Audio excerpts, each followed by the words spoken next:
messieurs, bonjour et merci pour votre fidélité au D12 de Pyramide FM. Nous sommes ensemble pour 1h30. Un invité nous accompagne. Cette semaine, il est en partie question des 16 ans de la disparition du général Eyadema. Le soir d'un samedi 5 février 2005, l'ancien Premier ministre Kofi Sama annonçait à la télévision nationale la catastrophe nationale. Le décès du président de la République n'était pas une blague puisque plusieurs fois déjà par le passé, des rumeurs ont évoqué le déracinement du grand baobab de Pia. Certains mettront du temps pour accepter cette évidence. Depuis 16 ans, son ombre continue de planer sur le Togo. Ce dimanche, des offices religieux sont organisés dans les temples et églises du pays. Vendredi, des prières musulmans ont rythmé les rassemblements dans les mosquées. La mémoire du défunt président continue de suivre les va-et-vient du Togo. Le 24 janvier dernier, le traditionnel cérémonial des attentats de Sarakawa a rassemblé à nouveau les dignitaires du régime au mausolée dans l'Akusa. Les dignitaires sont unis. Ils étaient du RPT fondé par le général Eyadema. En 16 ans, le Togo a-t-il changé? Certains pensent que le régime actuel n'est autre que le RPT uni. Quel que soit le nom qu'on lui donne, c'est ce régime qui assoit la nouvelle gouvernance. Depuis quelques jours, il est question de dialogue politique au sein de la concertation nationale entre acteurs politiques. La CNAP devra conduire aux prochaines élections régionales. C'est désormais Saint-Lecar qui a suspendu sa participation à ce cadre de concertation. Plus de sujets devraient être connus par la concertation. Exemple des dernières élections présidentielles. Des arguments repris en conférence de presse par la dynamique Monseigneur Poduro. Les velléités de banalisation et de déni de la crise post-électorale qu'affiche le régime de fait à Lomé, soutenu par certains acteurs de la classe politique, sont donc un leurre et une grave faute politique et une méprise de la volonté populaire extraite de la déclaration liminaire de la DMK. Dans 2 semaines, les Togolais pourront se rappeler la dernière présidentielle au Togo, comme l'a aussi fait cette semaine le député français Sébastien Nadeau, ceci à l'endroit de son ministre des Affaires étrangères. Malgré son apparence, le Togo connaît de fortes tensions et fonctionne au ralenti, soutient-il. Que peut-on attendre d'une telle interpellation? Voilà l'une des questions les plus posées cette semaine. Cette semaine aussi, le monde a pris connaissance du nouveau classement de Transparency International. Le Togo occupe le 31e rang au plan africain. La corruption reste en vérité une denrée assez partagée au Togo. Désormais, aux côtés de cette denrée, de réelles menaces sur la presse, la liberté de la presse. Dans cette petite semaine, 3 scénarios ont mis aux prises journalistes et plusieurs acteurs de la justice, de la HAC et de la préfecture du Golfe. Qui a intérêt à tuer la presse libre? Les journalistes n'ont-ils plus leur place dans le débat public? Comment comprendre ce qui est présenté par plusieurs associations de la presse comme étant un acharnement? C'est un universitaire que nous avons invité ce jour, Dr Gadaf Ekwefoli, ancien conseiller du président de l'Union des forces de changement. Le D12, c'est 96 50 34 37 et puis 70 43 09 70. Docteur, bonjour, bienvenue à Pyramide FM. Bonjour, cher Atiogbe, bonjour à tous les auditeurs. Bon dimanche à tout le monde. Comment vous allez? Je me porte bien. Cette semaine, vous étiez à l'intérieur du pays, n'est-ce pas? Tout à fait. Vous étiez allé donner des cours? Évidemment, oui. Vous étiez allé donner des cours à l'université de Kara? Non, non, non, non. Ce sont des cours dans un cadre un peu privé, notamment dans le domaine de la communication politique en particulier. Justement, on parlera beaucoup de communication au cours de cette émission, mais je vous ai présenté tantôt comme étant un ancien conseiller du président de l'UFC. Que devenez-vous? Quel est votre nouveau port d'attache? Oh bien, vous savez que après l'éloignement de l'Union des forces de changement, nous nous sommes donné un temps de réflexion, notamment un temps qui est nécessaire à la synthèse de tout ce qui a été fait, tout ce qui a été dit et tout ce qui peut se faire demain. Et je suis toujours dans ce temps de réflexion. Bien entendu, et beaucoup de portes s'ouvrent et beaucoup de propositions nous arrivent. Mais pour l'instant, nous maintenons le cap de la réflexion et de la méditation. Ça va durer combien de temps? Vous savez, on sait lorsque ça commence, mais on ne sait pas lorsque ça s'arrête. Pour m'être engagé avec le président Gilchrist Olympio, j'ai dû m'incliner devant les oracles. Et c'est toujours les oracles qui ont demandé que je m'en éloigne. Et du coup, je reste dans la méditation. Comme je vous ai dit, je crois que vous avez compris le sens de notre démarche. La politique est très délicate et on ne s'y engage pas parce que c'est dans le cadre, ça ressemble à ce que les autres font, parce que c'est du vraisemblable du moment. En tout cas, nous sommes engagés, nous y engagerons toujours en cas de nécessité et lorsque les oracles autorisent à ce que nous nous y engagions. Voilà. Quand on parle d'oracle, je ne sais pas si vous faites allusion aux consultations divinatoires. Je ne sais pas de quel oracle il s'agit. Pas oracle, j'entends l'inspiration, les inspirations qui nous guident, qui guident nos pas. Vous savez, le Togo étant un pays un peu particulier, tout engagement, surtout dans le domaine public, au Togo ne peut pas, en tout cas c'est ce que je pense, ne peut pas se faire sur le coup, sur un coup de tête, ni par suivisme. Mais ça doit se faire surtout par conviction, essentiellement par conviction. Et avant de m'être engagé, je disais tantôt, j'ai consulté, n'est-ce pas, et les oracles. Les oracles ont autorisé et c'était important, c'était une conjecture importante. Une conjoncture, vous m'excusez, importante de la vie politique togolaise où il fallait, n'est-ce pas, donner une contribution aux côtés de Gilchrist Olympio pour la gestion de la crise. La crise étant terminée, les élections locales ayant été organisées, le pays ayant quand même retrouvé un certain équilibre, j'ai souhaité m'éloigner puisque la mission était terminée. Malheureusement, le coronavirus l'a éloigné et le temps d'attente pour le rencontrer et en discuter avec lui devenait trop long. Et les oracles ont donné des délais. Et vu que les délais étaient proches, j'ai dû employer une autre manière, c'est-à-dire la communication épistolaire pour l'en aviser. Et il est un grand sage. Et il a très bien compris la démarche. Et j'envoie un message entre parenthèses à tous ceux qui, à l'UFC, étaient convaincus depuis le début que j'étais venu pour me sédentariser. Et ils auront peut-être compris qu'ils ont eu pour cible quelqu'un qui était juste de passage. Et en effet, cela leur avait été pourtant dit plusieurs fois dans des réunions, à table, avec le président Gilchrist Olympio lui-même. Mais beaucoup ont peut-être pensé que le docteur Ekoé avait un agenda et voulait renverser les dinosaures du parti, prendre leur place et contrôler le parti. Eh bien, ils vont peut-être aujourd'hui le comprendre. Donc c'est une mission divine que nous avons accomplie aux côtés de Gilchrist Olympio. Et lui, il le sait. Non, mais en fait, il a compris. Oui, mais quand vous parlez de mission divine, là, carrément, est-ce que vous n'exagérez pas un peu? Cette mission, est-ce qu'elle a été portée par vous, personnellement, aux côtés de Gilchrist Olympio? On veut comprendre.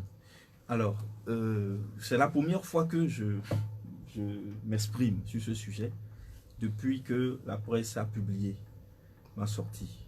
Je ne vais pas trop rentrer dans des détails, mais je dirais juste que, vous savez, à la conférence du 5 mai 2018, tout juste après la conférence, beaucoup de personnes, militants de l'UFC, avaient cru comprendre que le président a fait venir une nouvelle ressource humaine pour renforcer et relancer le parti.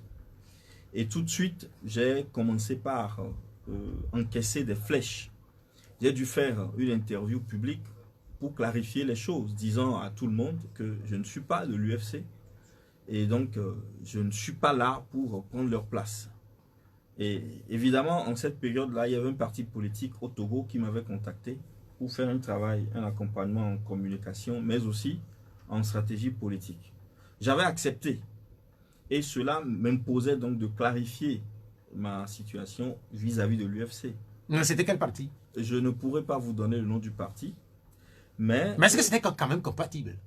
Oui, c'était compatible avec ma vision de la politique et surtout avec ce que les oracles disent sur les cycles du Togo. Vous savez... Non, je parlais tantôt, quand vous évoquez les oracles, je vous demandais si c'était des consultations divinatoires. Vous avez dit non, que c'était des inspirations. Mais vous revenez sans cesse sur cette expression. Oui. Est-ce que les Togolais ont besoin de comprendre ce que vous mettez finalement dans ces oracles? Non, je crois que l'essentiel pour les auditeurs, c'est de comprendre ce qui inspire, ce qui a inspiré notre mouvement politique. Et ce n'est pas trop essentiel de comprendre l'essence des messages. Vous voyez? Et donc, c'est après ça que Gilchrist Olympio m'a rappelé. Après, il m'a rappelé plusieurs fois, j'ai refusé, n'est-ce pas? Et c'est avec insistance que je l'ai rencontré. Et alors, il m'a exprimé clairement son désir de me voir l'accompagner. Donc, j'ai pris les dispositions qu'il fallait prendre pour effectivement l'accompagner. Puisque vous savez très bien que je ne suis pas dans les structures statutaires de l'UFC, j'ai été dans le cabinet du président.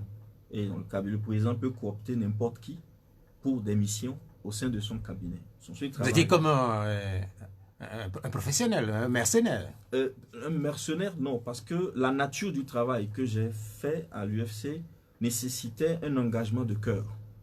Le mercenaire n'est pas forcément intéressé par le cœur, mais le mercenaire est intéressé par la paye.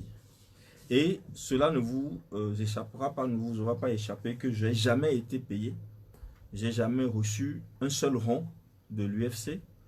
La première fois que j'ai reçu de l'argent de l'UFC, c'était à la conférence du 5 mai, n'est-ce pas? Et j'étais invité comme consultant. C'est la première fois depuis mon retour de la diaspora où je m'étais exposé pour un parti politique, mais c'était en tant que consultant. Et j'ai pris mon argent en tant que consultant. Mais à partir de l'instant où j'ai discuté avec lui, je me suis engagé à l'accompagner. Je n'ai jamais été payé. C'est d'ailleurs pour cela que j'ai reproché à certaines presses, à certains organes, le concept de démission. Quand j'ai lu des papiers, démission du docteur Ekoé, non. La démission suppose au moins, n'est-ce pas, qu'il y ait eu nomination et qu'il y ait eu rétribution. Il n'y a pas de rétribution, il n'y a pas de nomination. Non, sur la question de il n'y a pas de démission. Vous savez très bien que sur les questions d'argent liées aux partis politiques, il est très difficile de vérifier, d'avoir des preuves. Non, je suis vivant, je ne suis pas encore décédé. Je suis devant vous, je cite des personnes. Donc, je n'ai aucun intérêt à dire. Vous n'avez pas reçu d'argent de l'Union des forces de changement, mais vous en avez reçu de Gilchrist Olympio, par exemple. Gilchrist Olympio, le rapport que j'ai avec Gilchrist Olympio est très particulier. Vous savez très bien que quand vous avez été exposé, n'est-ce pas, à certains faits, certains événements qui sont très secrets ou très secrets, voilà, dans le cadre de la politique nationale, vous avez de la retenue et vous n'avez pas l'autorisation de parler de tout ce que vous avez vu, de tout ce que vous avez entendu, de tout ce que vous avez fait. Gilchrist Olympio a eu, n'est-ce pas, une certaine confiance en nous, en notre humble personne, et nous n'avons pas trahi cette confiance-là à partir du moment où nous étions à côté de lui en train de travailler. Maintenant que l'éloignement est consommé, ce qui reste à faire, c'est la tenue éthique qui demande à ce que vous protégiez les personnes, même ceux qui ont été vos contempteurs, ceux qui vous ont lancé des flèches, ceux qui se sont amusés à envoyer des noms pour faire des sacrifices, tous ceux qui ont fait tout ça, il faut quand même que vous les protégiez. À partir du moment où vous n'êtes plus avec eux, que vous ne les livriez pas, n'est-ce pas, à l'opinion. Donc c'est cela ma conduite vis-à-vis de mes anciens collaborateurs de l'Union des forces de changement. Et le patron lui-même, c'est un personnage pour qui j'ai toujours beaucoup d'estime, puisque j'ai pu comprendre, en ayant été très proche de lui, les motivations profondes de cette dernière décision politique dans le cadre de la vie nationale. Vous avez dit tantôt que vous êtes sollicité par un certain nombre de formations politiques. C'est un peu comme durant les mercato où on recrute des footballeurs les plus prisés. Est-ce qu'on peut vous recruter? Actuellement, ce n'est plus possible. Je pense que même le terme de recrutement serait impropre. Et ce n'est plus possible parce que nous avons pu peser à travers cette marche la délicatesse des questions d'État au Togo. J'ai été exposé à beaucoup de choses, notamment grâce au président Gilchrist Olympio, à beaucoup de faits que beaucoup de Togolais ne connaissent, n'ont jamais connus, dont ils ne savent rien. Et cela impose une certaine éthique dans la marche publique. Moi, aujourd'hui, je peux donner une contribution à des idées et à des projets politiques qui consacrent le collectif. Et quand je parle de collectif, je parle de tout le Togo. Et je me suis du coup éloigné de tout ce qui est partisan, tout ce qui est politico-partisan, mais tout ce qui est national et qui peut faire du bien à tous les Togolais. Et je peux peut-être évaluer la possibilité d'y contribuer. Vous savez très bien que si vous vous engagez en politique, très souvent c'est partisan. Si vous vous engagez peut-être dans la société civile, on aviserait demain. Est-ce que vous serez tenté de porter les couleurs d'une association de la société civile, par exemple? Non, avant de m'engager avec Gilchrist Olympio, j'étais dans le directoire du mouvement panafricain à Laga. Et d'ailleurs, cet engagement a coûté beaucoup au MPA. Parce qu'on a dû geler les activités, parce que je ne pouvais pas être au four et au moulin. Et je crois que maintenant que je me suis éloigné, je pourrais relancer, con calme, comme disent les latins, je pourrais relancer les réflexions, parce que c'est fondamentalement un groupe de réflexion et d'action. Donc les réflexions tout autour de la vie politique du Togo, les grands enjeux d'État, notamment les questions des ressources du pays, les questions de l'économie, de la gouvernance économique, parce qu'on ne parle pas beaucoup de la gouvernance économique dans la politique, dans la communication politique nationale, mais elle est fondamentale parce que c'est elle qui détermine le pouvoir du politique. Et les questions qui ont été abandonnées, comme la question de la réconciliation nationale, qui nous tiennent très intimement à cœur, notamment la grande question qui n'a presque jamais été affrontée, l'assassinat de Sylvanus Olympio, qui était au même titre que le général Gnassingbé Eyadéman, un grand chef dont le sang a coulé sur le sol togolais.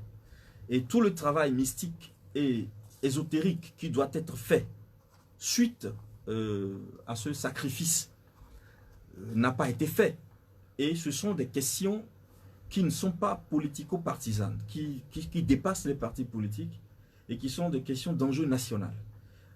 Lorsque dans un pays, un grand chef meurt dans le cadre d'un complot et qui verse son sang sur le sol du pays, il y a des choses à faire avant que le pays ne retrouve la paix et la stabilité structurelle.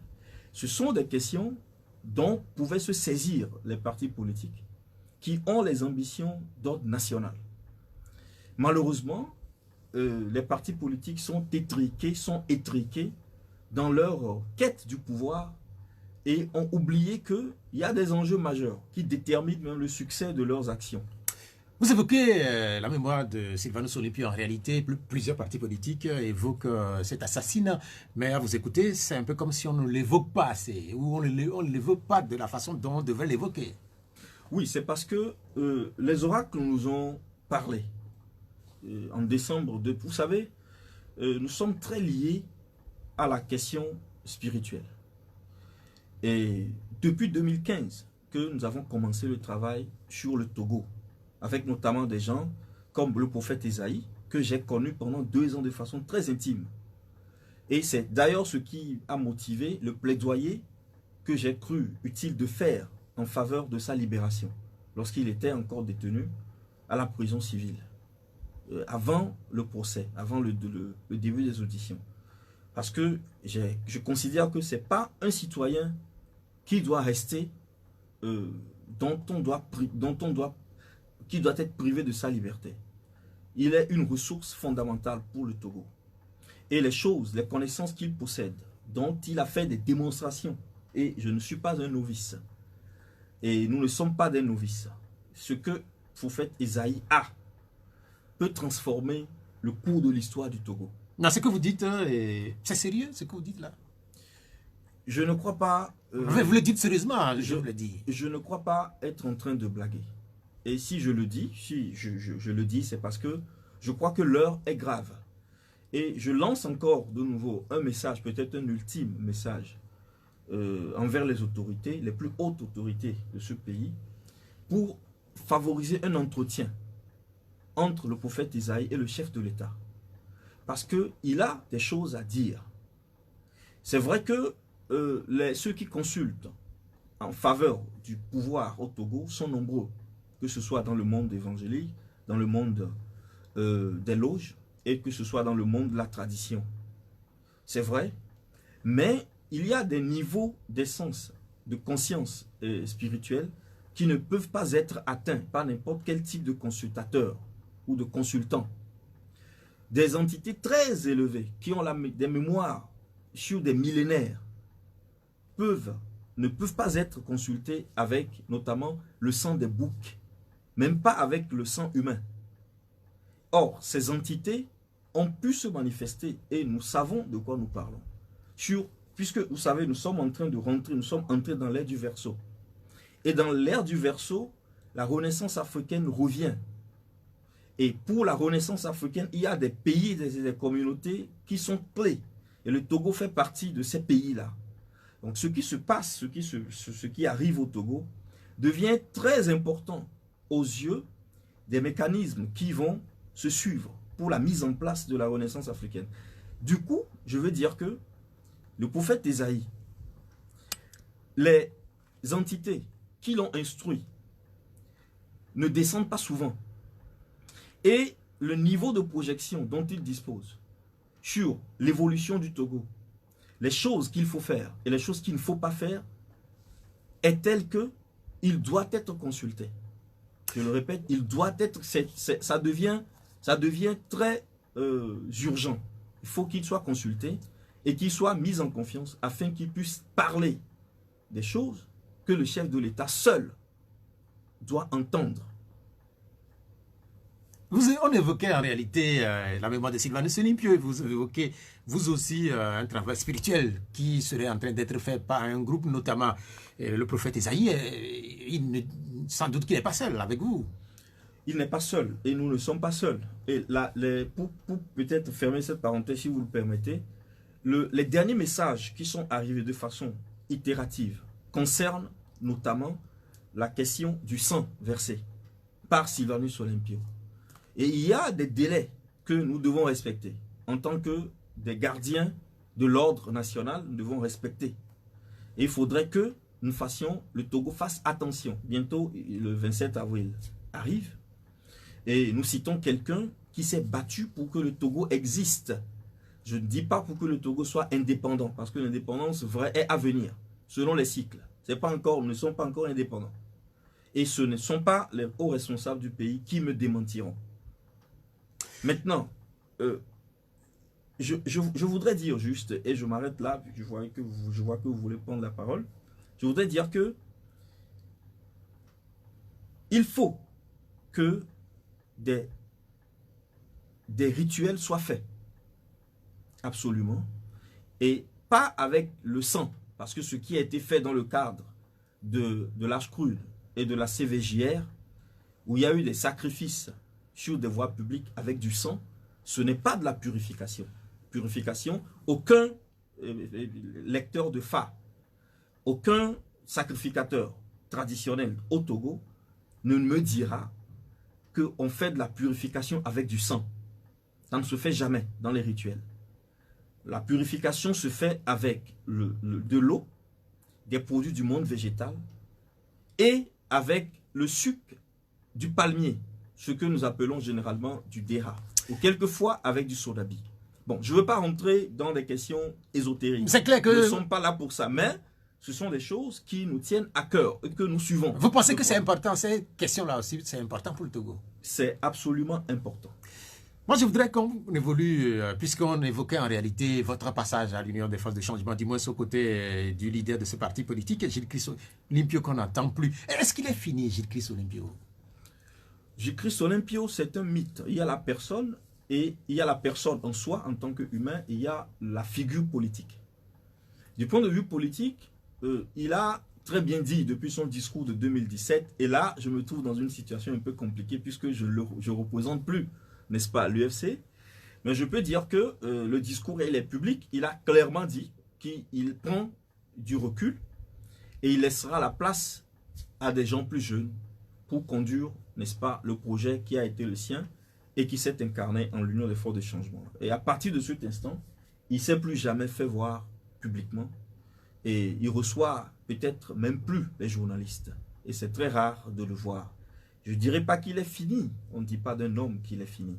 Mais je crois qu'il est en train de baliser le chemin pour que d'autres jeunes au sein de son parti, accompagnés par les plus anciens, puissent continuer, n'est-ce pas, le projet qui a été le sien.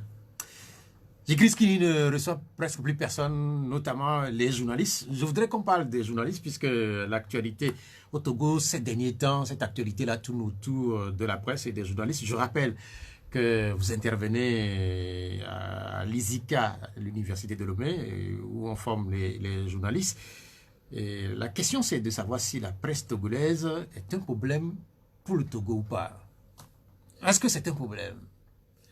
La presse togolaise devient un acteur de plus en plus prospectif et stratégique. Ça fait qu'elle est devenue, en tant qu'acteur, elle est au centre de beaucoup de dynamiques centrifuges, de beaucoup de luttes et de beaucoup de protagonisme.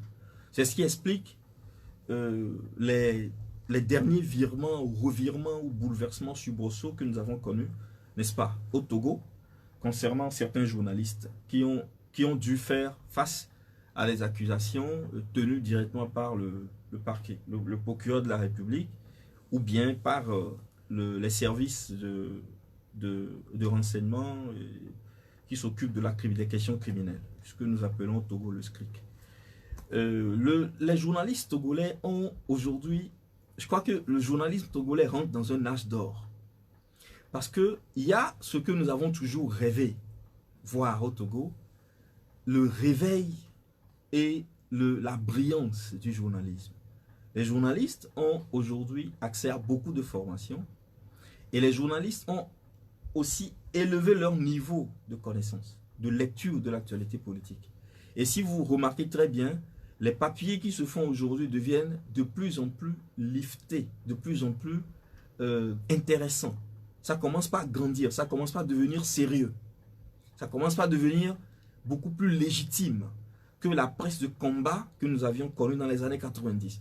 À partir de l'instant où la presse est en train de se professionnaliser et que les populations, les gens commencent par à faire plus attention à ce que dit la presse sera forcément au cœur des enjeux de pouvoir et de contrôle. Et vous savez très bien que la presse peut être neutre. Et quand elle est neutre, elle ne dérange pas beaucoup. Mais lorsqu'elle est politiquement polarisée, alors elle devient une caisse de résonance de chapelle politique, elle rentre dans le jeu politique.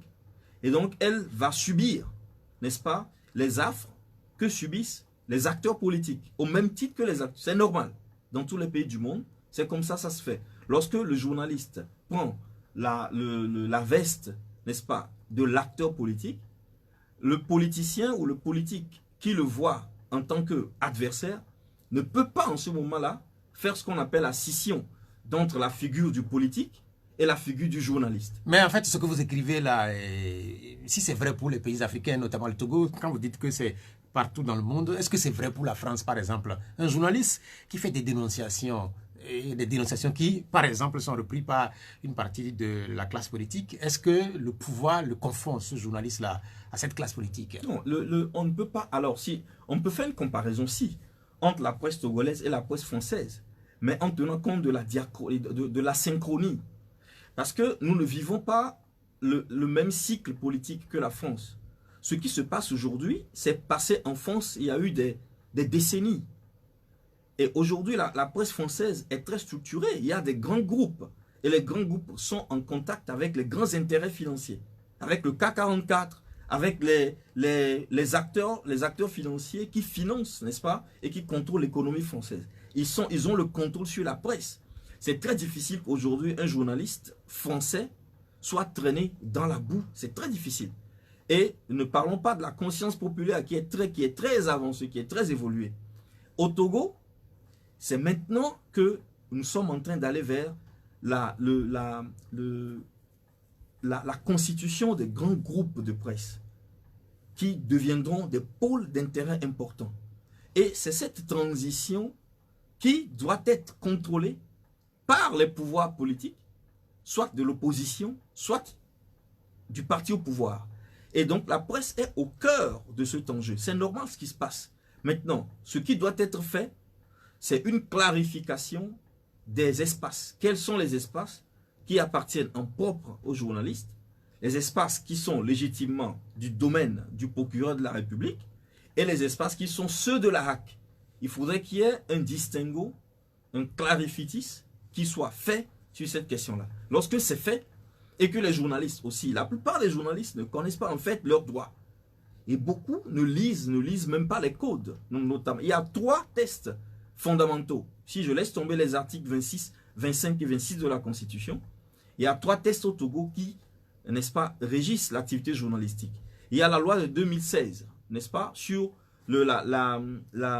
l'accès à l'information, la loi de 2019, et ensuite le nouveau code de 2020. C'est les 3 tests.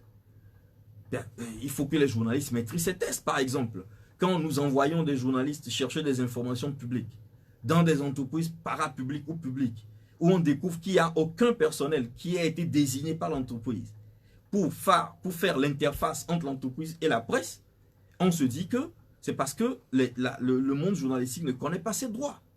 Normalement, quand vous appelez BTCI aujourd'hui, vous voulez des informations qui sont d'ordre public, il doit y avoir quelqu'un désigné par la banque, nommé à travers un acte administratif clair que c'est lui qui s'occupe des chercheurs et des journalistes. Puisque c'est ce que la loi dit. La loi parle très bien des 2 catégories. Ça n'existe pas. Quand vous allez, on vous balance de bureau en bureau. Et on ne sait pas exactement qui doit donner les informations publiques aux La situation que vous décrivez, la faute n'est pas aux journalistes. Non, la faute, la faute des journalistes, elle est négative. Parce qu'à partir de l'instant où il y a une ressource qui vous appartient et vers laquelle vous n'allez pas, ou dont vous ne jouissez pas, peut-être c'est parce que vous ne savez pas que cette ressource est la vôtre. Et c'est lorsque un seul journaliste essaye de prendre cette ressource que le problème se pose. Si le PPT et le CONAP, qui sont les regroupements les plus importants, n'est-ce pas? Bon, je fais une parenthèse. Je ne veux pas minorer les autres regroupements qui existent et qui travaillent. Je prends des exemples. Ne sont pas d'accord sur ces droits dont doivent jouir les journalistes. Comment un seul journaliste peut-il, par exemple, se pointer au bureau d'un ministre pour demander... Je prends l'exemple de la carte minière du Togo que la dynamique Monseigneur Kodro a publiée récemment.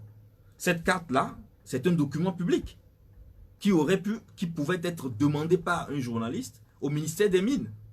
Quand vous allez au ministère de l'administration territoriale et vous voulez avoir la carte complète des préfectures des communes mise à jour aujourd'hui, on vous pose un tas de questions. Même si vous avez votre carte de presse, vous avez des difficultés. Et si vous y allez seul, on va vous balancer peut-être pas incompétence, parce qu'il y a beaucoup de personnes dans nos administrations qui sont incompétentes, il ne faudrait pas le cacher. Alors, il y a toutes ces personnes-là qui font la vie dure aux journalistes. Mais la presse, en général, en tant qu'un seul homme, ne se bat pas sur des questions d'intérêt commun. On ne se bat pas assez. Non, ne se bat pas assez. Merci. Désolé pour le lapsus. Ne se bat pas assez. Le traitement que les forces de l'ordre réservent, par exemple, à la presse, beaucoup de personnes croient quelquefois que c'est parce que les forces de l'ordre sont de mauvaise foi. Ou les forces de l'ordre sont brutales. Bien, nous avons quand même fait une petite enquête. À une échelle très réduite. Et il y a des données très intéressantes qui ont émergé. Par exemple, beaucoup de gendarmes et beaucoup de policiers ne sont pas formés sur les prérogatives des journalistes, sur les tests qui protègent la figure sui generis du journaliste. Et du coup, même dans la hiérarchie, ils ne sont pas formés. Or, normalement, il doit y avoir, chaque fois que des militaires ont affaire avec des civils, il faudrait que les militaires soient formés sur les tests fondamentaux et les tests légaux, sinon les tests réglementaires qui régissent, n'est-ce pas, la vie et le travail de cette catégorie civile. Il y a ce travail à faire. La presse peut demander, par exemple, notamment, aujourd'hui nous avons un ministre qui est très ouvert, qui est un juriste, que je connais bien et qui est une bonne personne. Fondamentalement, il est une bonne personne et il est à l'écoute des journalistes. Alors, quand vous avez un ministre comme ça, au poste, aux commandes, mais allez vers lui. Le ministre peut rapidement, puisqu'il est juriste. Vous savez, quand vous avez fait le droit, vous avez une autre appréhension des phénomènes. Il est juriste, il sait là où s'arrête le droit et là où peut commencer la force.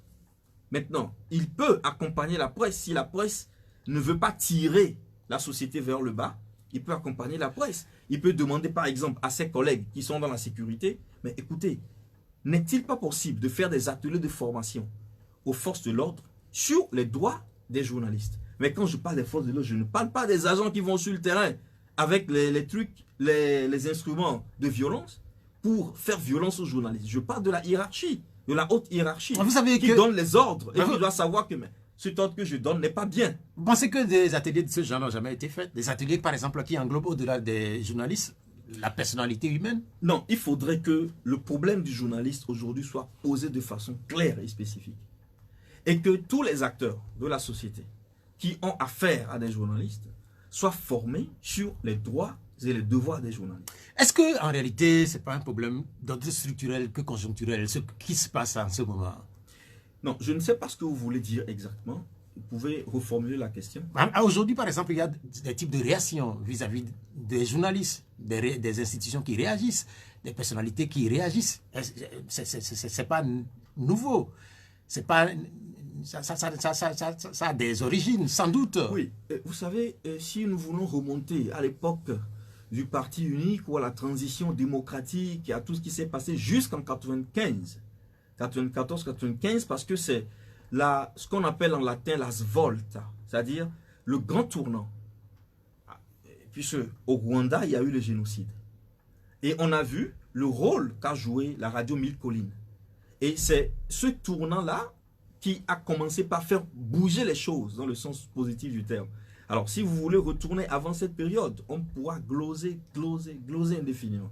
Mais si vous êtes après, n'est-ce pas, 95, où au Togo, on a connu le second code de la presse, c'est-à-dire il y a eu le premier code du 11 novembre 90 sous le général Eyadema, Nassim Eyadema, qui a été le précurseur, n'est-ce pas, des articles qui régissent la presse dans la Constitution.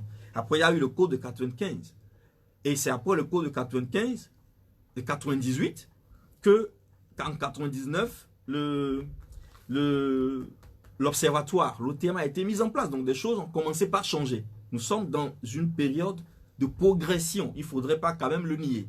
Maintenant, la question que vous posez, je vous répondrai en disant tout simplement que il y a des raisons qui sont d'ordre politique. Et il y a des incursions politiques dans le domaine journalistique. Mais ça se passe, lorsque ça se passe, c'est parce que les espaces juridiques ne sont pas bien connus, ne sont pas bien délimités. Lorsque les espaces juridiques sont bien délimités, les donneurs des ordres même sauront lorsqu'ils donnent un ordre qui n'est pas légal. Au moins, ils le sauront. Ils le sauront de façon claire. Je vais vous inviter à réagir sur un certain nombre de situations qui ont eu cours ces derniers temps. Et je verrai ce que vous allez dire, par exemple, sur une situation née du passage dimanche dernier dans cette édition de Togui Idagban. Il est le chef traditionnel d'Apamé et il est également membre du comité d'action pour le renouveau. À la suite de cette émission-là, il a été convoqué par le préfet parce qu'il a eu des positions qui sont contraires sur ces positions sur le coronavirus. Ce sont des positions qui ne sont pas assez partagées par notamment le monde scientifique. Il a été convoqué par le préfet. Et puis par la suite, 3 journalistes qui s'étaient retrouvés autour de lui ont été interpellés. Sur cette situation-là, comment est-ce que vous réagissez? D'abord, par exemple, quelqu'un qui a eu des positions sur le coronavirus. Parce que je ne veux pas ouvrir le débat sur le coronavirus à nouveau. Oui. Et puis par la suite, elle a été convoquée par le préfet. Et Oui. puis après, 3 journalistes interpellés parce que ces journalistes lui ont tendu le micro dans l'enceinte de la préfecture. Bien, c'est une situation un peu délicate. Je crois que les citoyens sont libres de s'exprimer sur la gouvernance, sont libres de critiquer ou de jeter des fleurs à la gouvernance publique. Et s'il a été convoqué en tant que chef, c'est parce que les chefs font partie quand même de la structure, n'est-ce pas, je dirais, managériale du pays. Et quand vous avez une certaine position, il y a peut-être certaines choses que vous devriez dire d'une autre façon, peut-être. Mais en tant que citoyen, il n'y a aucune pesanteur qui doivent déterminer les positions des uns des autres. Sur le coronavirus, nous ne rentrons pas dans le débat. La position qu'il a tenue, elle n'est pas secrète. Elle n'est pas une position tiède. Et moi qui vous parle, au début, lorsque la pandémie a été déclarée... Je ne veux pas rouvrir le débat sur le coronavirus, parce que je connais votre position finalement sur cette pandémie. C'est que l'attitude du préfet, par exemple, par rapport aux journalistes. Où est-ce qu'on peut tendre le micro à une personnalité? Bien. Alors, la préfecture est un lieu public. Ce n'est pas un lieu privé. Étant un lieu public, la préfecture est juridiquement réglée. L'espace préfectoral est juridiquement réglé. C'est-à-dire, quand je parle de préfecture, je parle de préfecture en tant que les locaux où travaille le préfet. Cet espace est juridiquement réglé. Les journalistes peuvent entrer sur autorisation en présentant leur carte de presse. Ce n'est pas parce que c'est public que le journaliste peut rentrer dans l'enceinte d'une préfecture et interviewer directement une personnalité publique qui a été convoquée par le préfet. Mais les journalistes ne doivent pas faire de l'infraction. Les journalistes doivent demander avec votre carte de presse. C'est vrai ils ont le droit, selon les tests, de rentrer, mais ils doivent quand même avoir l'autorisation, n'est-ce pas, du préfet pour venir avec le carte de presse. Normalement, quand vous venez vous présenter la carte de presse et vous dites que vous voulez interviewer tel, normalement, on ne doit pas vous créer des ennuis parce que vous êtes dans un espace public, vous démontez d'être journaliste et vous avez fait le pas qu'il faut faire. Demander l'autorisation, n'est-ce pas, ou aviser. Et à partir de ce moment-là, le chef qui sort de chez le préfet peut donner une interview, peut se faire interviewer par les journalistes. Je n'y vois aucune infraction légale ni réglementaire. Maintenant, je ne sais pas si les journalistes ont eu l'autorisation ou se sont introduits de façon frauduleuse, se sont introduits de façon insidieuse. Parce que, n'oubliez pas que la figure du journaliste est complexe. Beaucoup d'agents de renseignement travaillent sous couverture journalistique. Non, mais vous me l'apprenez là. Mais bien sûr, vous devriez vous le savez. Non, mais je ne savais pas, justement. Et du coup, la délicatesse avec laquelle on prend les journalistes aussi s'explique par cela. Parce que vous ne savez pas très bien qui vous avez en face de vous. Celui qui a assassiné Moumié à Genève, ils étaient deux, c'est des journalistes français. Ils se sont présentés comme des journalistes. On a découvert après que ce sont des agents du service français du renseignement extérieur. Dans cette situation... Du coup, ça se passe et on est prudent lorsqu'on est en face des journalistes. Oui, là, par exemple, ce qui est dérangeant dans cette histoire, c'est que ces trois journalistes s'étaient retrouvés par la suite dans une brigade. En réalité, c'est ça qui est gênant. Est-ce que cette affaire peut amener à se retrouver dans un commissariat, dans une brigade? Est-ce qu'on a besoin de ça? Je pense que ce sont des précédents dont l'opinion n'a pas besoin. Ce sont des incidents dont l'opinion n'a pas besoin. Parce qu'à partir de l'instant où on commence par arrêter des journalistes à leur domicile avec une artillerie, ensuite on entreprend des procédures pénales aussi facilement contre des journalistes. Ensuite, les journalistes se trouvent tabassés quelquefois. Et après, des journalistes se retrouvent dans une brigade. L'autorité a peut-être raison d'agir ainsi.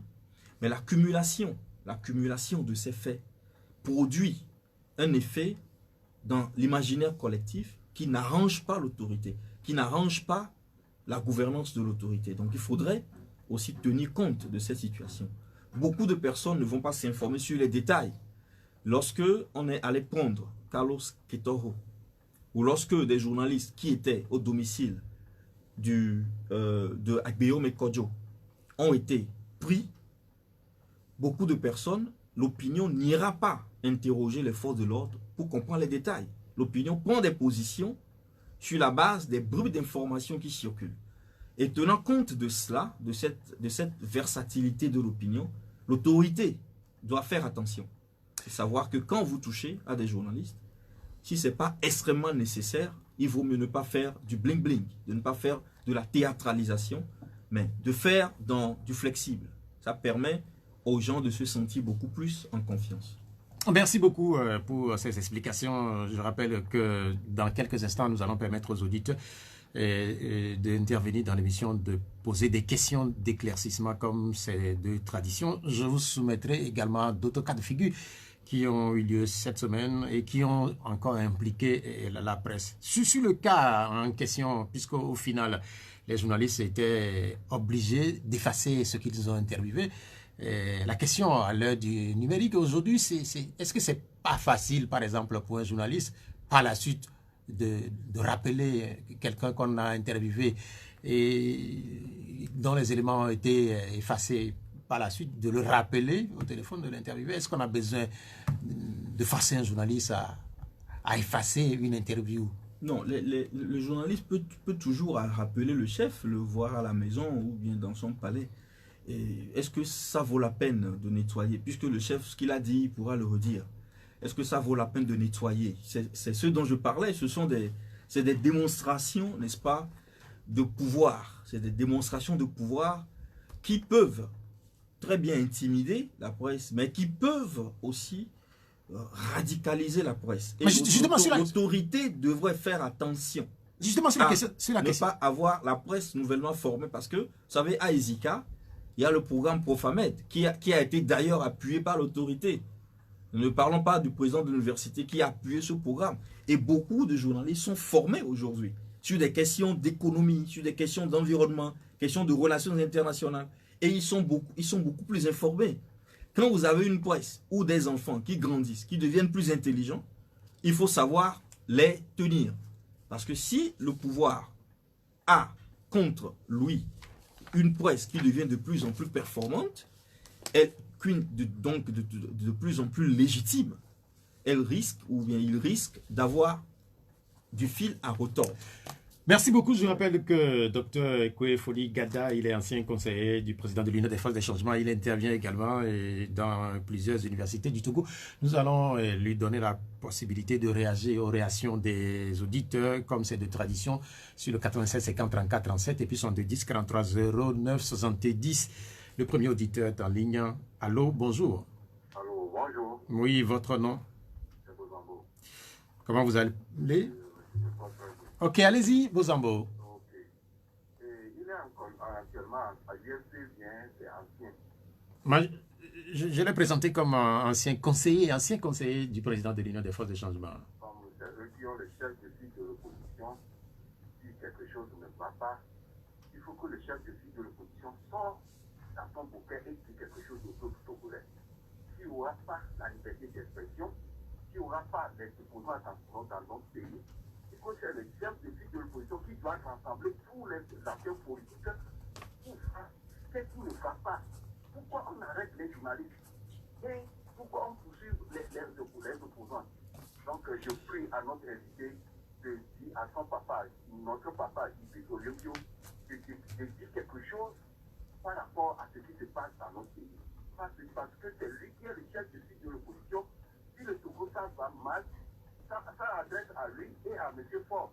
Ça n'adresse pas à Bozambo. Personne ne connaît pas Bozambo. Quelque part, c'est le président Jésus-Christ qui est le chef de file de l'opposition et le chef de l'État qui n'a plus de Ford, c'est les deux là qui sont de la tête. Bozambo, oui? On a compris votre réaction. Okay. Merci. Est-ce que vous avez encore la possibilité? Merci beaucoup. Est-ce que vous avez encore la possibilité de rapporter un certain nombre de doléances exprimées par les Togolais à votre ancien patron? Bon, j'ai quand même d'excellentes relations avec M. Guy Christ Olympio. Et seulement, je n'ai plus la légitimité de renvoyer vers lui des questions qui sont éminemment politiques et qui concernent la structure, l'œuvre de la structure du parti.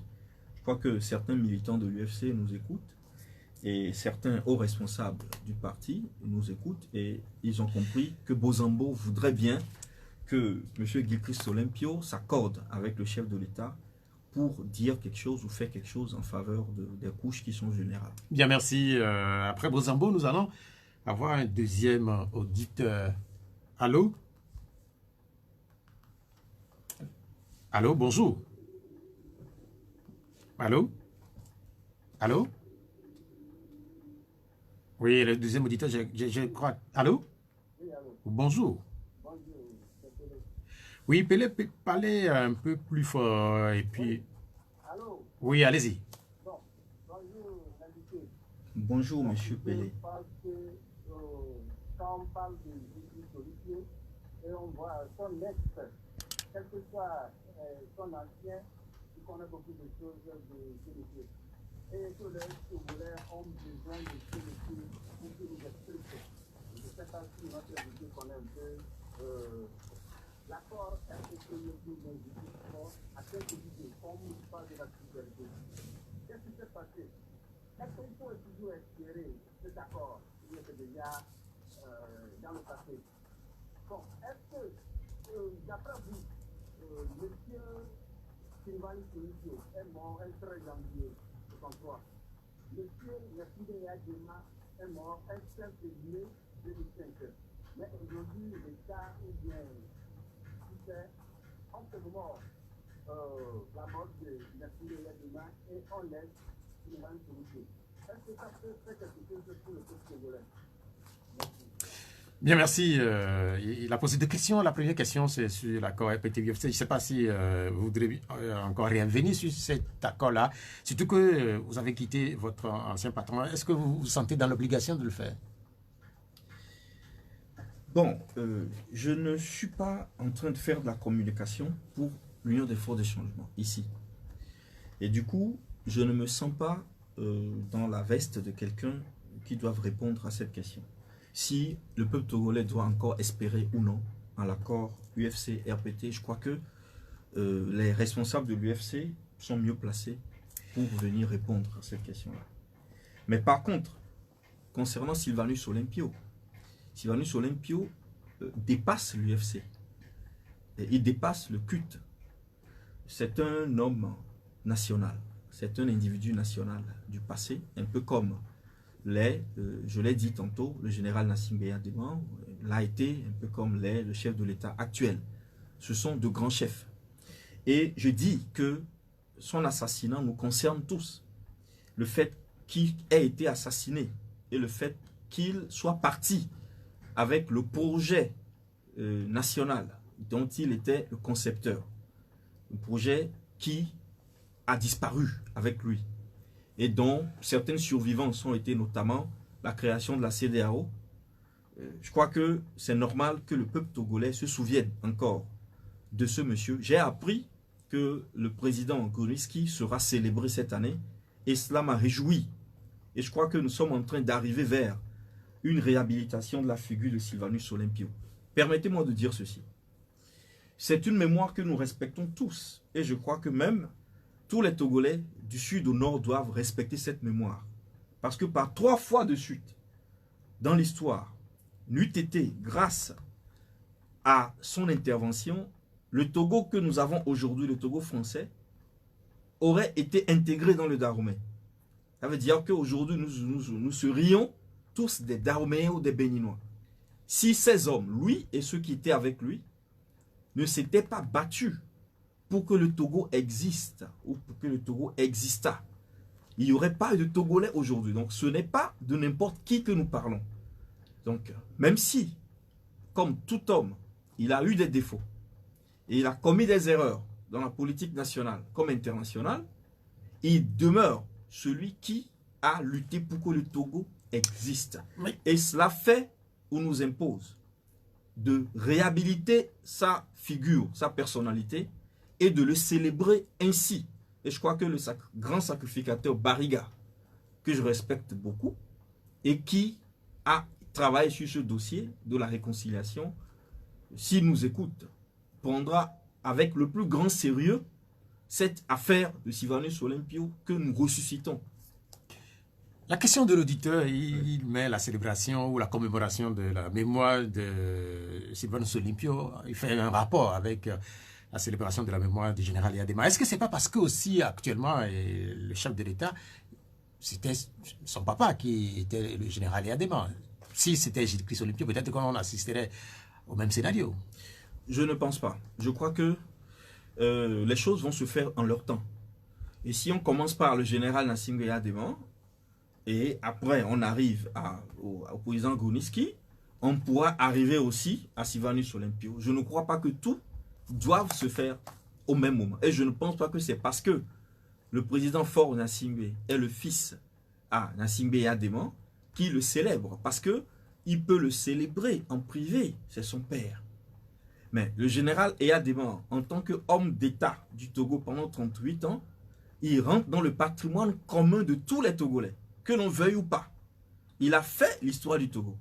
Il a posé les bases du Togo actuel, d'une certaine façon, pendant des décennies. Donc ce n'est pas rien ça. Un homme comme ça doit être honoré par tous les Togolais, du nord au sud, de l'est à l'ouest. Ainsi, nous devons faire également pour Sylvanus Olympio, chacun recevant l'honneur qui est lié à sa plus grande contribution. Bien, merci. À la construction du Togo. Une précision, la célébration de cette année ou la commémoration de cette année est faite de façon très sobre et de façon discrète. Nous allons retourner pour insérer un autre auditeur. Allô? Allô? Est-ce que nous avons un souci avec le téléphone, Jean-Jacques? Allô? Non, on n'a pas un souci. Je crois que nous attendons le troisième auditeur. Le temps de continuer par et avoir vos réactions sur les situations que vit la presse ces derniers temps. Et la dernière, c'est celle du journal Alternative, suspendu pour 4 mois. Les gens disent encore l'Alternative. Parce qu'il n'y a pas très longtemps, ce journal avait été déjà suspendu. Oui, la question que vous posez, je ne la comprends pas. Vous voulez parler du procès, vous voulez parler du journal, vous voulez parler de son dépôt ou de sa suspension? Non, mais en fait, le journal est suspendu. Oui, le journal... C'est ce qu'on retient, par exemple, cette semaine. Non. À la fin, c'est que le journal est suspendu. Non, je crois qu'il y a eu appel. Donc le procès continue. Nous ne pouvons pas décréter, nous autres, que le journal est suspendu comme s'il était suspendu de façon définitive. Il faudrait que le processus judiciaire aille jusqu'au bout, puisqu'il y a eu appel. À moins que je ne sois pas bien informé sur le dossier, je crois qu'il y a eu appel. Donc s'il s'agit d'une suspension, ce sera une suspension temporaire. C'est clair que la suspension, elle est toujours temporaire. Voilà. C'est pas un retrait de récépissé comme dans le cas de... Je suis d'accord. Oui. Je suis d'accord. Sur la situation, là, on ne va pas rentrer dans les détails sur ce qui est écrit par le journal. Mais le fait qu'à l'extérieur du Togo, par exemple, on entend ce journal qui est souvent appelé au niveau soit de la HAC, au niveau de la justice, qui au final est une nouvelle fois suspendu. Est-ce que certains ne vont pas penser à un acharnement?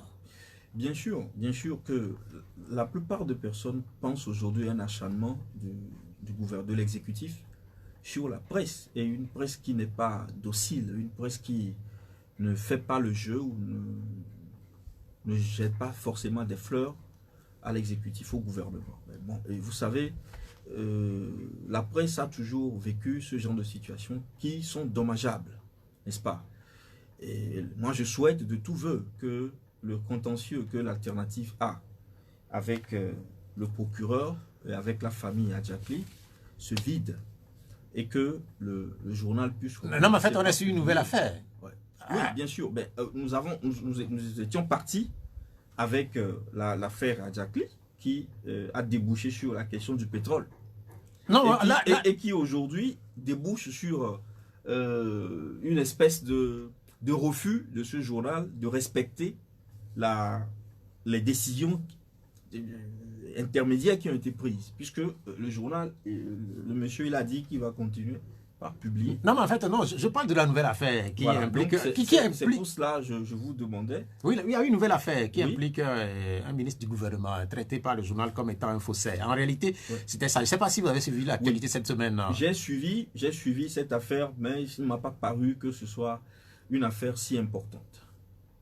Selon vous? Oui.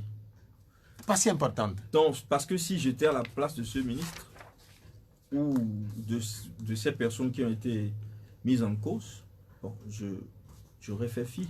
Parce que si vous faites pas, si vous, c'est lorsque, parce que l'alternative va attirer l'attention de l'opinion sur soi.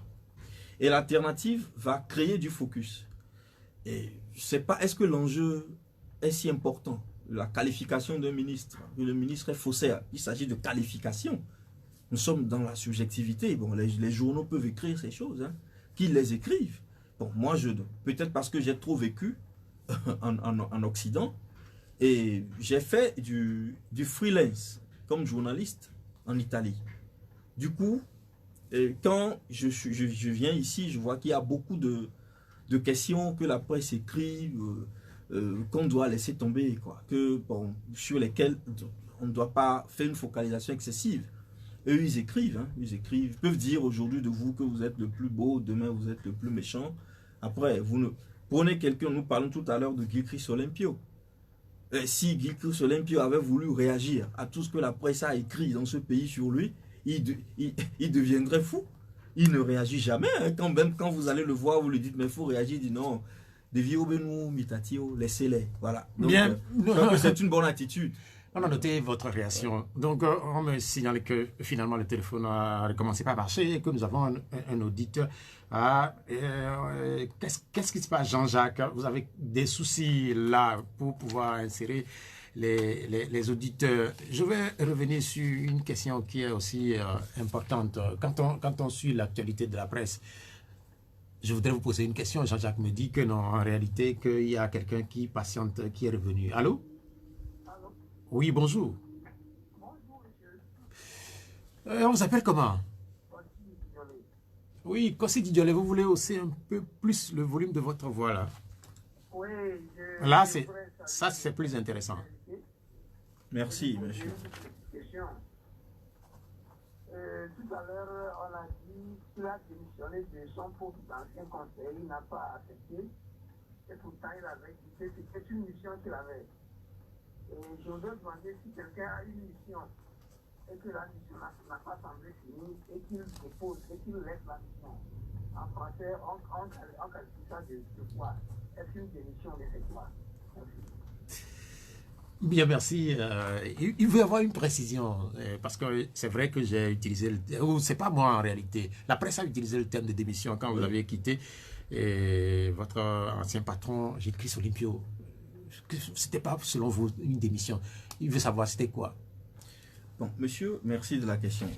J'ai dit ici qu'il ne s'agit pas d'une démission, parce que d'abord, la démission, comme j'ai expliqué, ne peut se soutenir que s'il y a eu une rétribution, s'il y a eu un salaire, s'il y a eu une nomination, même si il ne s'agit pas d'une nomination formelle. Et mon cas est bien différent de cela. Donc, le président Gilchrist Olympio nous a demandé de l'accompagner dans une conjoncture bien donnée. Et nous l'avons accompagné. Il parlait de mission, j'ai parlé aussi de mission. La mission est terminée par contre.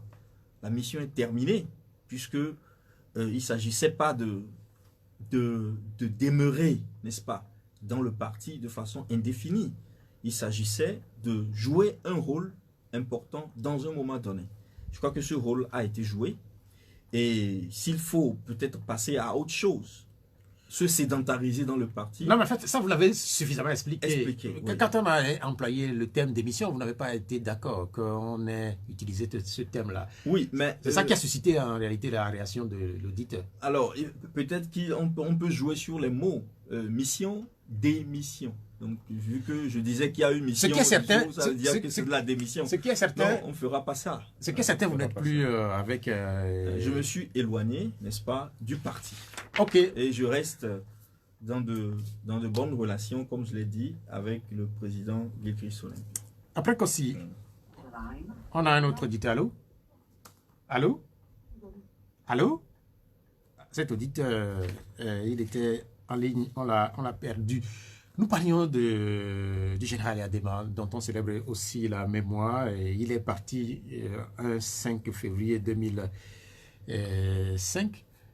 Docteur, vous êtes avec moi? Bien sûr. Aujourd'hui, c'est 16 ans et ces 16 ans sont célébrés ou sont commémorés à travers les offices religieux ce dimanche dans les temples et églises. Vendredi, c'était des prières musulmanes. Est-ce que vous l'avez côtoyé? Vous l'avez connu de près, le général Adema? Malheureusement, je ne l'ai pas connu de près. Je l'ai vu plusieurs fois et il nous avait reçus lorsque nous étions gosses, n'est-ce pas, à Kara, puisque j'ai fait 2 ans à Kara dans mon enfance. Et il était venu avec Jacques Chirac. Et à l'époque... Avec Jacques Chirac, c'était en 1986? 94. 1994, oui. Ouais, j'étais encore élève en ce moment-là au collège, je ne me souviens plus du nom, non loin de la brasserie, de la brasserie de Kara. C'est pas Chaminade? Non, c'est pas Chaminade. Il nous avait reçus au palais des congrès de Kara avec Jacques Chirac. Et ça a été plaisant. Mais en tant que politique ou en tant que citoyen engagé, je ne l'ai jamais connu de près. Donc j'ai subi et j'ai suivi son mandat, directement et indirectement. Et je crois que comme tout chef, on ne reviendra pas trop sur ça, comme tout chef, il a fait du bien et il a fait du mal. Et le bien et le mal sont 2 dimensions de l'action humaine. Et il a fait du bien à certains, il a fait du mal à d'autres. Et ceux à qui il a fait du mal, lui en veulent. Ceux à qui il a fait du bien, le célèbrent. Mais je crois que c'est le moment de dépasser cette ambivalence sur les personnalités togolaises du passé et nous unir autour d'une position commune sur ceux qui ont fait l'histoire de notre pays. Et nous héritons tous du passif de ces personnes-là. Le général Nassim B. Adema a hérité directement de la cérémonie d'intronisation que Sylvanus a fait sur le Togo. Le général Nassim B, c'est en 1974, lorsqu'il a été sauvé in extremis de son accident à Sarakawa, qu'il a consulté, il est venu consulter le Hunon à Gbodjan, à Tchévier. Et c'est le Hunon qui lui a expliqué qu'en fait, l'esprit là que nous voyons, qui est à la base de ce qui vient d'être arrivé, est le même esprit que Sylvanus Olympio a mis en place sur le pays. Et c'est à partir de 1974 qu'il a dû faire des rituels pour adopter l'esprit. Et c'est pour cela qu'on a parlé du retour triomphal. C'est en 1974 qu'il a mieux connu les dessous spirituels du Togo. Et donc, il a donc hérité de ce que Sylvanus a fait. Et je crois qu'au-dessous de la passation politique, il y a la passation spirituelle du pouvoir. Et je crois que cette passation a eu lieu également avec l'actuel chef de l'État. Pour qu'il puisse avoir les manettes du pays, il a dû réceptionner le passif qui venait de son père. Alors ce sont des moi je les appelle des grands chefs. Les grands chefs, c'est toujours comme ça. Ils ont fait du bien, ils ont fait du mal. On fait une synthèse, on reconnaît le bien qu'ils ont fait, on reconnaît le mal qu'ils ont fait. On les célèbre ainsi comme personnalité du patrimoine national commun. Le téléphone, allô? Allô? Ce dimanche, décidément, nous avons des soucis avec... Nous avons des soucis avec le téléphone ce dimanche. Mais ce qu'on constate, c'est que son nombre continue de planer sur le Togo. Ça fait 16 ans quand même, et c'est un peu comme si il n'est jamais mort. Oui, bon, je dirais même, dans la tradition, il n'est pas mort. Il n'est pas mort. Il est là puisque les structures qu'il a mises en place sont toujours là, en grande majorité.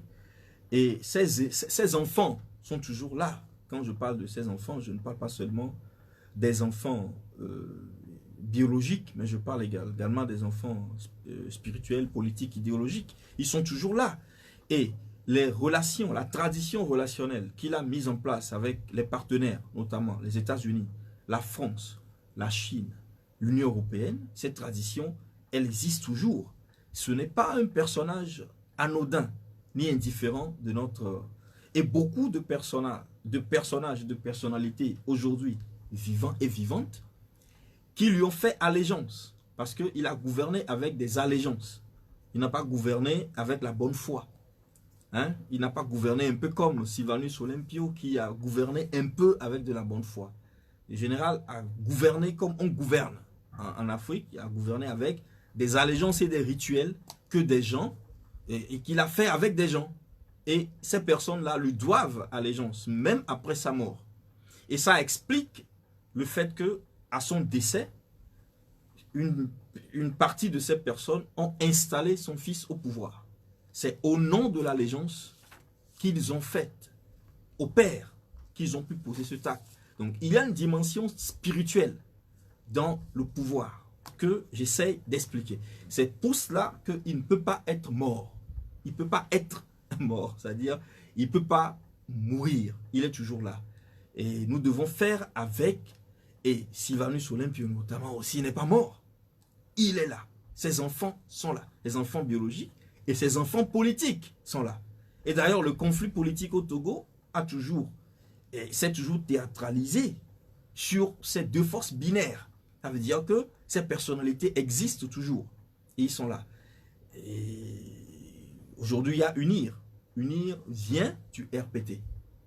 Et nous savons très bien qu'il y a une continuité, même si sur certains points, certains barons du RPT ne sont pas d'accord, parce que l'actuel chef de l'État, a introduit quand même beaucoup de nouveautés et a fait beaucoup de libéralisation. Il y a eu beaucoup de libéralisation avec Faure Gnassingbé. À chaque célébration, c'est clair que cette comparaison sera faite entre l'époque du général Eyadema et l'époque actuelle.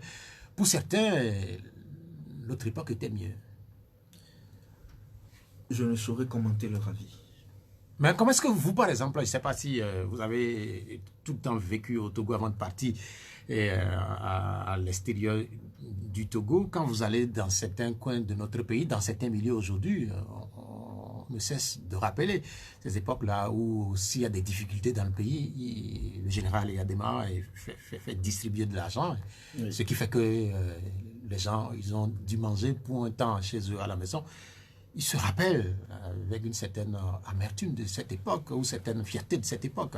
Oui, alors sur ça, je pourrais peut-être m'exprimer. Vous savez, le général a gouverné un peu comme un chef à l'africaine. Il n'y a pas eu la structuralisation, la bureaucratisation du pouvoir public. Et du coup, il intervient comme homme. Il intervient, il appelle les couches, il leur donne, s'il y a une couche qui a un problème, il leur donne de l'argent.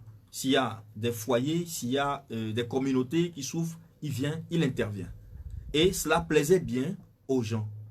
Ben, le président actuel a arrêté ce système de la gouvernance ad hominem. Il a arrêté ça et il a plutôt choisi une gouvernance plus bureaucratique, plus impersonnelle. Mais le danger avec la gouvernance bureaucratique impersonnelle, c'est que si le système de distribution ou de justice distributive que vous avez mis en place n'est pas efficace, vous allez créer de la disparité. Certaines couches n'auront jamais des ressources. Ils subiront toujours la pauvreté. Et ils n'auront jamais, et il n'y aura personne qui viendrait leur donner de l'argent, puisque vous avez exclu la gouvernance directe ad hominem que faisait le père. Vous avez choisi la bureaucratie impersonnelle. Et il faudrait que la gouvernance actuelle puisse mettre en place les services sociaux, de telle façon que les citoyens soient égaux devant les ressources du pays. Ce qui manque cruellement. Et c'est dans ce sens-là que je crois, tout naïvement, que l'actuel gouvernement est en train de travailler. Faire en sorte que les ressources se libéralisent et arrivent à tout le monde, sans qu'il y ait besoin de quelqu'un, comme le général, qui appelle une couche et lui donne directement, spécifiquement de l'argent. Donc c'est une question de gouvernance. Il faut revoir. Il y a des couches qui souffrent beaucoup, hein. Quand j'étais à l'UFC, j'ai parcouru beaucoup le pays. Et les fédérations qui sont jusqu'au nord, quand il m'arrive d'y aller, je vois comment les gens souffrent. À l'intérieur, les gens souffrent beaucoup. Mais les autorités affirment quand même que la pauvreté a nettement régressé dans le pays. Bien sûr, il y a une régression parce qu'il y a une augmentation de la classe moyenne. Ça aussi, c'est vrai, c'est une réalité. Mais ça ne veut pas dire que la pauvreté a disparu. Donc, les cris de douleur des gens qui sont pauvres vont continuer. Donc, il faut, peut-être avec la décentralisation, qui est une bonne chose, donner plus de moyens aux pouvoirs locaux et qu'il y ait un suivi dans la distribution. Le problème ici, c'est la distribution des ressources. Nous sommes trop gourmands. Nous sommes trop gourmands. Il y a trop de la gourmandise. Il y a des gens qui accumulent trop de ressources. C'est extraordinaire. c'est pas bien, je le dis, tout transparent devant vous. C'est pas bien que vous ayez beaucoup de richesses qui ne sont pas les vôtres. C'est les richesses du pays, là. Les richesses du pays, c'est pour tout le monde, fondamentalement. C'est pas bien que vous les accumuliez et que d'autres personnes qui sont autant citoyens que vous n'aient rien. C'est la morale que nous faisons à nos enfants, à la maison, tout le temps. Mais nous sommes des adultes, nous gouvernons un État. Il faut distribuer les ressources. Et c'est lorsqu'il n'y a pas de distribution équitable des ressources, et nous entendons, et finalement, les gens ont eu le courage de dire que le Togo exporte du pétrole, et que la frustration augmente. La frustration augmente. Parce que moi, j'ai tenu ma tête lorsque j'ai vu que des gens ont découvert que le Togo exporte du pétrole. Mais est-ce que c'est vrai? Parce que si... Mais sur cette question... Mais bien sûr, c'est vrai, ne revenons pas là-dessus, là. Du pétrole? Le Togo exporte du pétrole. Mais ça, moi, je ne savais pas. C'est pourquoi... Non, écoutez, moi, je peux vous le dire. Et je le sais parce que lorsque l'ex-premier ministre Abeo Mekojo avait reçu sa première bouteille d'or noir, il a montré à certains. Donc, vous savez très bien que je suis de Topli. Vous avez vu la bouteille? Bon, non, mais en fait, je ne vais pas répondre, mais je vous dis ici, et lisez entre les lignes, que le Togo a du pétrole. Et le Togo avait déjà du pétrole offshore depuis longtemps. Et le Togo aurait aussi du pétrole onshore. Tout le plateau du Yoton. Donc, quand les gens découvrent ça, parce que certaines personnes le savent, mais ils se taisent. Non, mais en fait, sur la question du pétrole, revenons sur la question du pétrole. Comment clarifier une fois pour de bon cette question? Parce que c'est une question qui est posée, reposée, et certains disent que c'est vrai, certains disent que c'est non. Et comment finalement crever l'abcès? Alors, toute déclaration faite par moi serait une parmi toutes les déclarations qui existent. Ce serait bien que le ministère des Mines, en tant qu'autorité légitime, s'exprime là-dessus. C'est tout. Mais moi, je vous dis que le Togo exporte le pétrole, le Togo a du pétrole et exporte du pétrole. Et que le Togo a bien d'autres ressources. C'est clair, tout le monde sait qu'on a du clinker, par exemple, ou des phosphates. Non, mais le clinker n'est pas une ressource minière stratégique. Les ressources dans la liste des ressources minières... Qu'est-ce qu'on a d'autre? Alors, les ressources minières stratégiques sont les ressources qui rentrent directement dans l'industrie de l'armement. Et lorsque je vous parlais au début de l'émission du travail qu'on a fait sur le Togo, qui nous a amené jusqu'à découvrir l'emplacement, plus ou moins, de la carte minière établie par les Allemands. Parce que les Allemands avaient, depuis très longtemps, établi une carte minière très avancée, très détaillée sur le Togo, et qu'ils ont débrouillé dans une bouteille, qui se trouve enterrée au Togo. Donc, nous savions ça. Et nous prions que ces connaissances ne tombent pas comme ça dans le domaine public. Que ce soit l'autorité elle-même qui, à un moment donné, par souci de clarification, puisse, même si ce n'est pas clair, laisser entendre pour que ça ne crée pas, n'est-ce pas, un scandale. Ce qui est clair, la prière des uns des autres, c'est qu'au final, les autorités puissent communiquer sur cette actualité qui, pour un certain nombre de nos concitoyens, est une vérité, puisque vous n'êtes pas seul à déclarer ce que vous venez de déclarer là. Il nous reste encore 10 minutes et le téléphone nous a joué un sale tour sur cette journée. En fait, on va encore essayer. Allô? On a des soucis avec le téléphone. Oui, allô? Oui, bonjour. Monsieur? Oui, Dramani, vous êtes à l'antenne. Allez-y.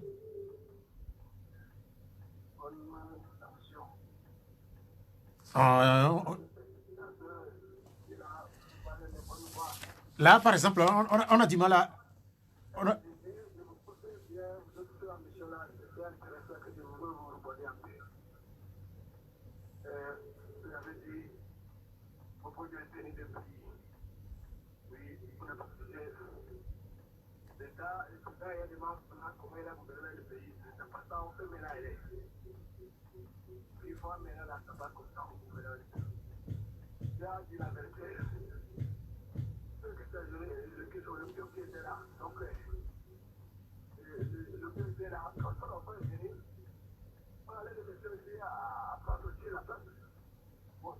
Jusqu'à présent, Corana, il travaille, mais il n'est pas arrivé comme son père.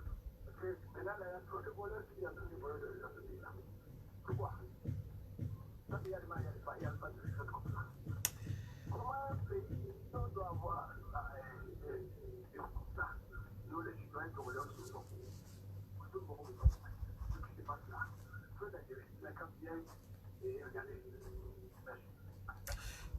Bien, merci, cher ami. On a quand même noté l'essentiel. Derrière celui-ci, on va voir si le téléphone sonnait. On va tenter de profiter de cette éclaircie pour avoir quelques auditeurs. Allô? Allô? C'est un mauvais... Allô? Non, ok, allez-y. Oui, allô? Bonjour. En fait, vous répondez à... Vous êtes... Oui, bien sûr. Monsieur, je me porte bien.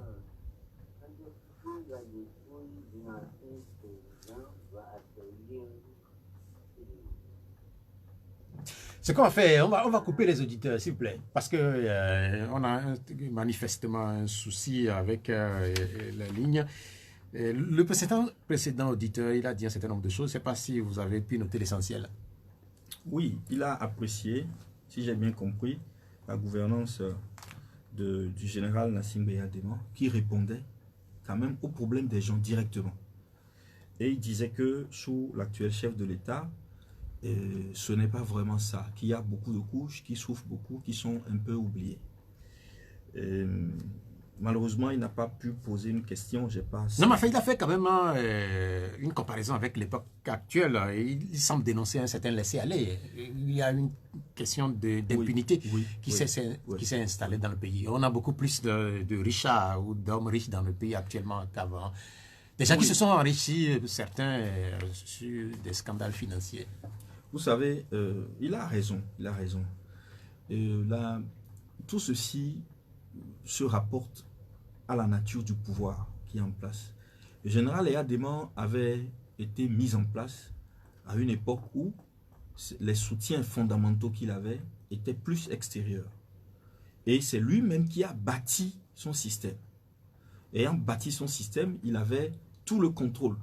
En fait, le général Adema était un grand chef. Et il a mis en place un système. À partir de zéro, il a conçu le système avec le soutien de la France, et il a créé un État.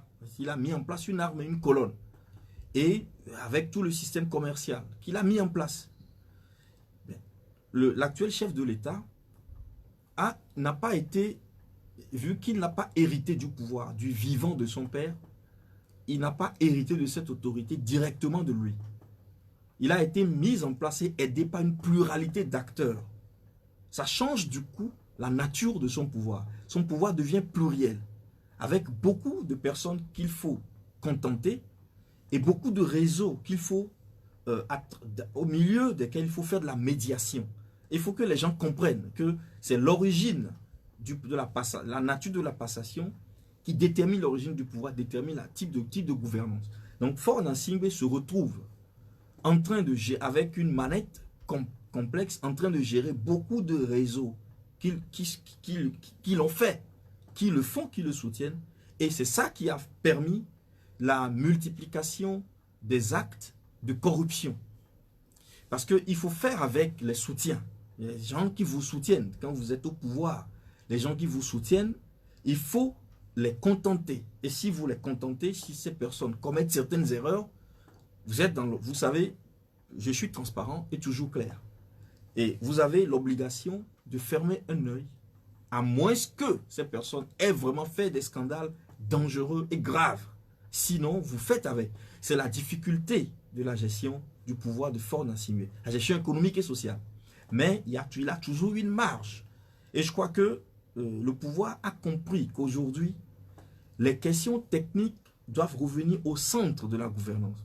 Par exemple, il n'y a pas encore d'hôpital moderne au Togo. Le projet d'Adétikop, de Zongo Adétikop traîne. Et regardez très bien la ville de Lomé. Nous avons encore jusqu'à aujourd'hui des problèmes de circulation à partir de 17 h. Depuis là, le boulevard jusqu'à Zongo. Donc, on a des problèmes. On a des problèmes d'assainissement. On a des problèmes de gestion. Et ça, c'est des questions techniques, ce n'est pas politique. Et la gouvernance doit résoudre ces problèmes. Et les personnes qui sont laissées pour compte à l'intérieur du pays, les dotations que l'on fait sur le budget des communes, il faut donner plus d'argent aux communes qui sont dans l'intérieur du pays. Donner plus de possibilités aux populations qui sont enclavées à l'intérieur. Bon, quand je dis enclavées, c'est en griffe.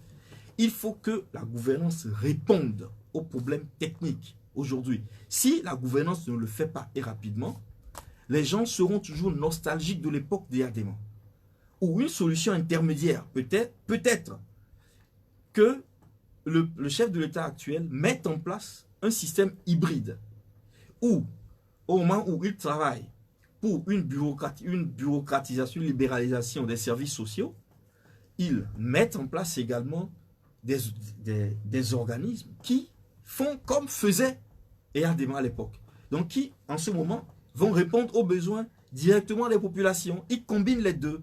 Ça fera que de l'argent que des gens volent, puisque des gens détournent beaucoup de fonds. Moi, j'ai des proches qui ont travaillé au trésor public, qui sont à la retraite, des personnes très proches, et qui aujourd'hui encore ont des documents et qui expliquent combien à l'époque les recettes du port d'une seule journée étaient suffisantes pour couvrir le salaire de 2 mois de tous les salariés du Togo. Je parle bien d'une seule journée de recettes au port. Et le Togo a combien de salariés? Bon, pas plus de 150 000. Quand je dis 150 000, c'est trop. J'ajoute les salariés qui ne sont pas comptabilisés dans le registre des salariés. Parce qu'il y a des gens qui n'apparaissent jamais dans les registres publics, mais qui sont des salariés du pays. Quand vous faites la somme de toutes ces personnes, vous arrivez autour de 100 000 en allant. Mais ce n'est pas trop ça. On peut augmenter les salaires des gens. On peut faire en sorte que les personnes qui sont à l'intérieur ne souffrent pas des services sociaux de base. Ça, il faut le faire avec urgence. Et il faut donner peut-être de l'argent. Il faut créer un fonds.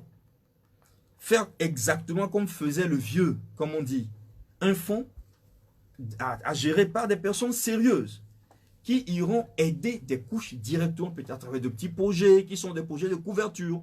Mais l'idée essentielle, c'est d'alléger les souffrances du peuple. Mais est-ce que c'est pas ce qui est fait un peu sous la forme de la finance inclusive? Le FNFI, par exemple. Est-ce que ça ressemble pas des prêts? Ce sont des prêts. L'État endette les citoyens. Ce sont des prêts, quoi. Mais vous pensez quand même en 2021, on peut encore distribuer de l'argent comme ça? Mais non, dans tous les pays du monde. En France, en Belgique, en Italie. On distribue de l'argent? Mais le service social, c'est quoi? Monsieur Akiobé. Mais ça, c'est sont organisés. Monsieur, c'est ce que je dis. C'est ce que je dis. C'est-à-dire que la distribution de l'argent, c'est le concept. Maintenant, la façon dont ce concept s'incarne, c'est ça la différence. En Europe, ils ont incarné ce concept à travers les systèmes sociaux. Moi, par exemple, lorsque j'ai eu mon premier fils, j'ai eu beaucoup d'argent sur beaucoup de périodes. Mais ce ne sont pas mes grands-parents qui ont travaillé, c'est un pays étranger. Et les citoyens du pays eux-mêmes, à l'époque, ils ont également de ces genres de subsides. C'est quoi? C'est de la distribution de l'argent. C'est la même chose. Maintenant, il faudrait qu'au Togo, si une manne financière se dégage, où on arrive à limiter la corruption, et on arrive à dégager des ressources, que l'État mette en place un mécanisme pour alimenter un secteur. Il faut aider les gens. Il faut que les gens qui souffrent, je parle de l'intérieur, il faut aider ces gens-là. Il faut trouver une formule pour leur donner de l'argent. En tout cas, c'est des pistes que vous tracez. Pas pour leur prêter de l'argent pour qu'ils soient des débiteurs de l'État. Vous savez que nous avons un nouveau gouvernement avec un nouveau Premier ministre. C'est sans doute des pistes que vous avancez qui peuvent être exploitées. Je vous remercie d'être venu. Merci beaucoup, M. Atiogo. Après le studio, vous allez où? Je rentre chez moi. Vous allez à la maison? Oui. Vous habitez quel quartier? Je suis à Agoué. Agoué, en fait, quand on parle d'Agoué, Agoué Assiyeye. Agoué Assiyeye. Ouais. Non loin de la préfecture d'Agoué. On a des précisions qui sont très importantes parce qu'on ne sait jamais. Si je me retrouve dans la zone d'Agoué Assiyeye, non loin de la plantation, peut-être que je ferai une escale chez vous. Bien sûr, vous serez bien accueillis. L'émission, elle s'achève. Merci à Jean-Jacques Snobiatipo de l'avoir mise en onde. Je suis Pierrot Atiogo. Je vous retrouve dimanche prochain. Au revoir.